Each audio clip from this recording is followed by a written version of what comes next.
Did you know a single football match once threatened to reignite open war between two nations still bleeding from World War II? It happened in 1954, and the goal that decided it became a national trauma. The men who scored it thought they'd won glory. Instead, they walked into something darker, something the winners tried to bury for decades. Here's why this matters to you. Every time you watch a national team play, you're watching a ritual older than you think, one that governments have weaponized to sell you an entire way of life. Football was never just a game. During the Cold War, it was ammunition. The players were Hungary and West Germany. The stakes were bigger than a trophy. According to History Extra, BBC, historians Tony Shaw and Alan McDougall have traced how the great East-West struggle spilled onto the pitch, boot by boot. But here's where it gets interesting. What comes next is the part that actually matters, because the losing side didn't just lose a match. They lost their faith in a system. Let's set the scene. In 1954, Hungary had the greatest football team on earth, the magical Magyars. They hadn't lost in 4 years, 32 games without defeat, including a humiliation of England on English soil, 4 goals to 2, then a rematch that ended 7-1. Think about what that meant for you if you were a communist official in Budapest. Your team wasn't just winning. It was proof, living proof, that the socialist system could produce something the capitalist West could not beat. Ferenc Puskás, the captain, was the most famous man in the country, bigger than politicians. The team was showered with cars, apartments, and privileges ordinary Hungarians could only dream of, all funded by a state that saw every victory as an advertisement. Win, and you sold communism to the world. A like on this does more than you'd think to get it seen, and this story deserves to be seen. Then came the 1954 World Cup final. Hungary versus West Germany. Hungary had already crushed the Germans 8-3 earlier in the tournament. This should have been a formality. It was not. But the part most people miss is still coming.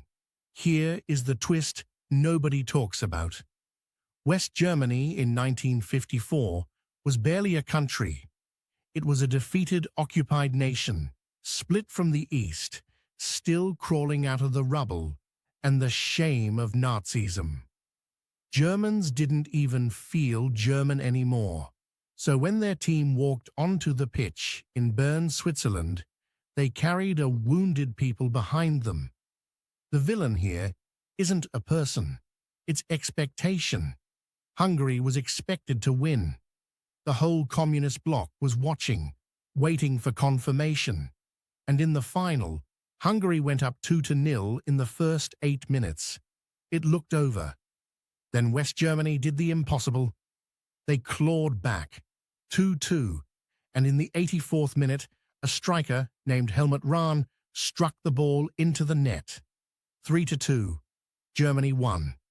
The German radio commentator screamed a line still famous today. Germany is world champion. Grown men wept in the streets. They called it the Miracle of Bern.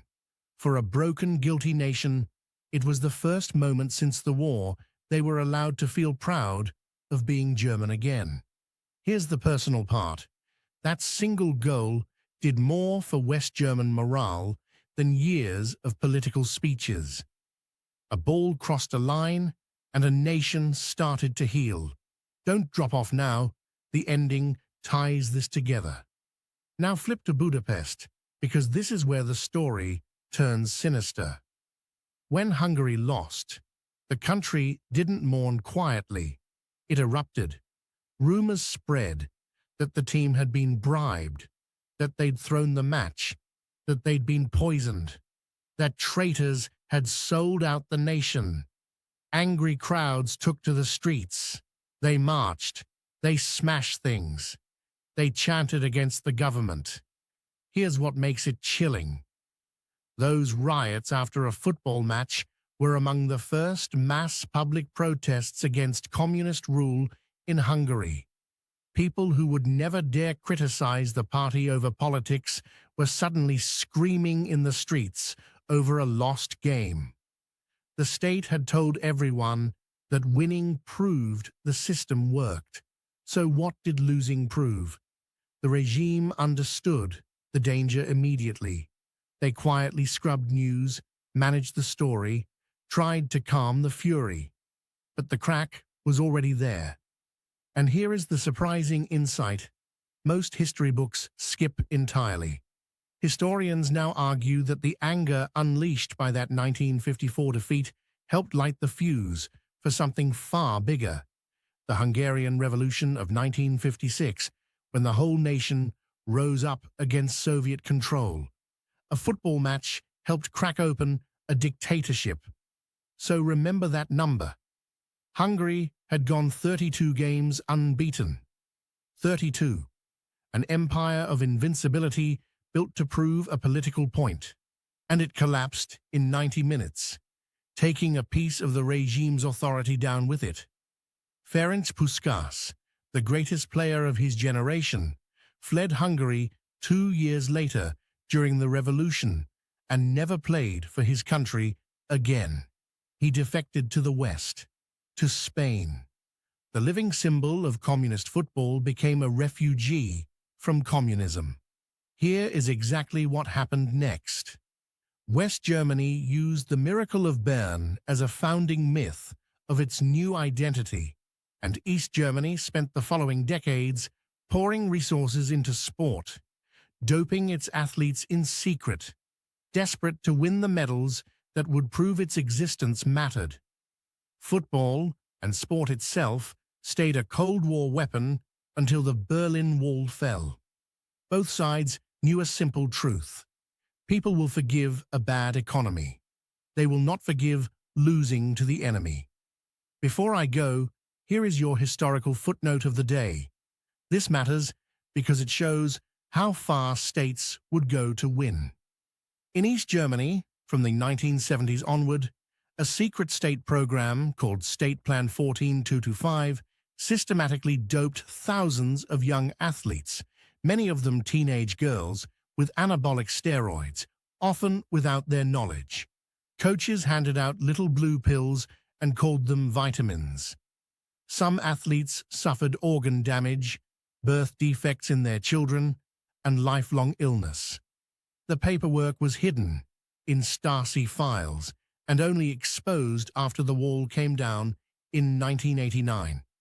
An entire generation was chemically rebuilt to win medals for a country that no longer exists. That is your footnote for today.